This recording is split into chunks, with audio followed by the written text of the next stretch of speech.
পণ্য উৎপাদনে জোরপূর্বক শ্রম বন্ধে কার্যকর ব্যবস্থা না নেওয়ায় বাংলাদেশ সহ 7টি বাণিজ্য অংশীদারের ওপর অতিরিক্ত শুল্ক আরোপ করল যুক্তরাষ্ট্র।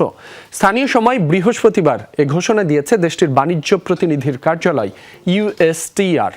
এক বিবৃতিতে জানানো হয়, 1974 সালে ট্রেড অ্যাক্ট সেকশন 301-এর আওতায় আরোপ করা হয়েছে 10 থেকে 12.5% শুল্ক। এর মধ্যে বাংলাদেশ, ভারত, পাকিস্তান, যুক্তরাজ্য সহ বেশ কিছু দেশের ওপর পড়েছে 10% শুল্কের খড়গ।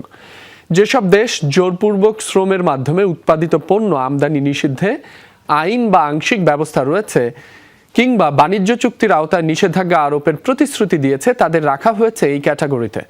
এছাড়া ইউরোপীয় ইউনিয়ন, জাপান সহ কয়েকটি দেশের নির্দিষ্ট পণ্যে 10 থেকে 12% শুল্ক আরোপ করা হয়েছে।